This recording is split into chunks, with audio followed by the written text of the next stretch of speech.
If you look at the nature of a vulture as well, what is a vulture? A vulture is a patient animal. It hovers. It can go without water and eating for about 2 weeks, and then it swoops down for its meal when it's ready for a carcass. So what you'll see that with some of these officers that kind of engage in these kind of acts as well, they have their ulterior motives as well. Because why? It's finance. They don't mind engage. Okay, we can go back to the what's her name? Linda D'Souza. D'Souza case. Okay. Free Linda. You have this lady that was engaging in a sexual act with a gentleman. But one thing that people fail to realize as well, because they put the emphasis all on the residents, on the inmates. Oh, they manipulated her, like damsel in distress. But let's be honest here. Let's break this down. She was doing all this filthy and kinky behavior way before she joined the prison service. She was doing keys in the bowl. She was doing swinging. She was doing all types of things that even us, we still don't understand what these acts were. So what does this tell you about the state of the prison system? They're hiring anyone. We have all different types of degenerates. We have swingers that are now joining the prison system. We have racists, neo-Nazis. We have the bottom of society that are joining these systems, and they're thinking that it's okay. Now, if you want to talk about something, you need to talk about the subjects of my brothers that are being suppressed and oppressed. You want to talk about individuals that have rehabilitated themselves, that are doing positive things within the community, helping the community, talking to the youths as what we see. But what do they get in return? Let's talk about Marcus Johnson. This is a person that even themselves have said he hasn't had a disciplinary record for over 20 years. Let me tell you what a disciplinary record. So it's like you've been arrested and going to the police. So he's been an enhanced prisoner. So why does he find himself after 20 years, he's still in solitary confinement? But here's their excuse. They say that, oh, well, we believe that he's influential. We believe that he's encouraged a lot of things. And they're not even talking about the establishment that he's in. They're talking about other establishments that he has no connections with, and there's no evidence to prove this. Let's talk about that. Let's talk about Ricky Sweeney. We know that this was a young man. He has a disability. Let's forget he's got one arm. He's made mistakes. Sometimes you could be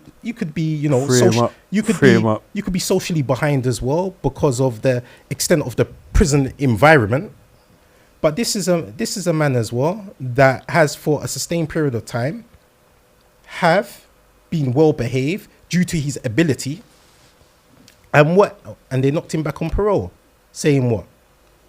Saying that, well, there was something went viral on the internet, and it showed a documentary about you. So because of this, you're gonna have to do another 2 years before we could even consider you.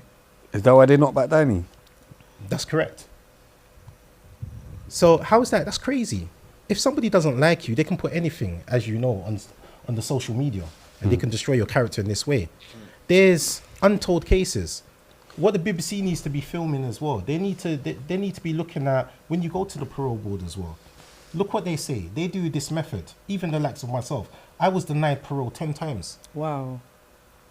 I done 22 years of incarceration, 7 of those in solitary confinement. But you know what they done with the parole the board? 7-year tariff. We can start there. That's correct. They done a thing called probability in a parole board. So what they do, you sit in front of individuals that you cannot relate to them and they cannot relate to you. Now they determine your life. Now what they said was they had these sheets of paper and so forth. My barrister, she had to fill a disclaimer because if anything's leaked out, she's liable for imprisonment herself. This is what they said to me. They said, Mr. Patterson, you've done very well within the system, but we are still concerned because we understand that you was found not guilty in the courts of laws, but we still believe that you done these crimes. So until you look into that and you do those courses, you will not be released. So they call it probability. If you've been found not guilty in the courts of law, how can they regurgitate that and hold you accountable? So these are the things that we need to be discussing. Thank you. I don't want to take up too much. What do you say? Yeah. Because you're gonna have. What's up?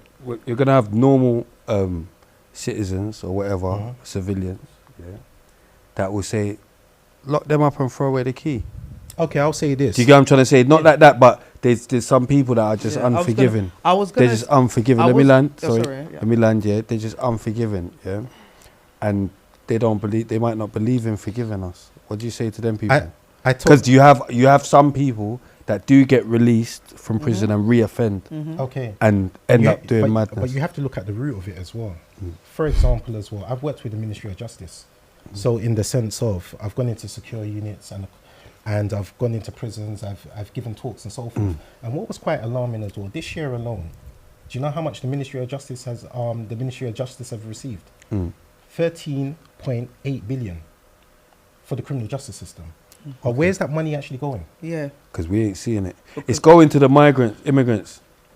Free Tommy. Crazy. I don't think it is going to the immigrants. I think as you probably know this figure more than I do, but to keep someone in prison for a year, I think it costs in the region of £75,000 to keep someone in prison. Okay, so if you want to articulate in that sense, so an adult, it costs them roughly 48 to 50,000 a year. If you're talking about a young offender, it's 120,000, and if you're talking about a child, so secure unit, it's roughly about 180,000. So this is what we're playing with. Of course, but this is the thing that the stuff you reference, I think most people, and the question you just asked about members of the general public or civilians or whatever you want to call them, that discussion about is the prison system actually working? I don't think society is even at a place where we're having a serious adult joint up discussion about it, because realistically, government after government has been in a place where they don't want to really touch it, because, I mean, let's just be honest about it. If you look at the tabloids or you look at the Daily Mail, everything is about punishment.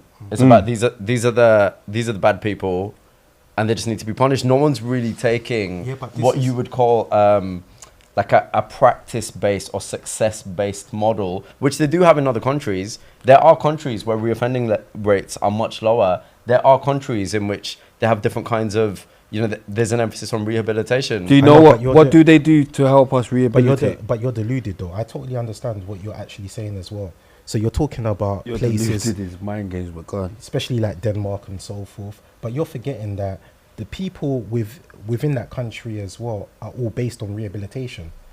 That's exactly the point I just made. That's what I said. We're in a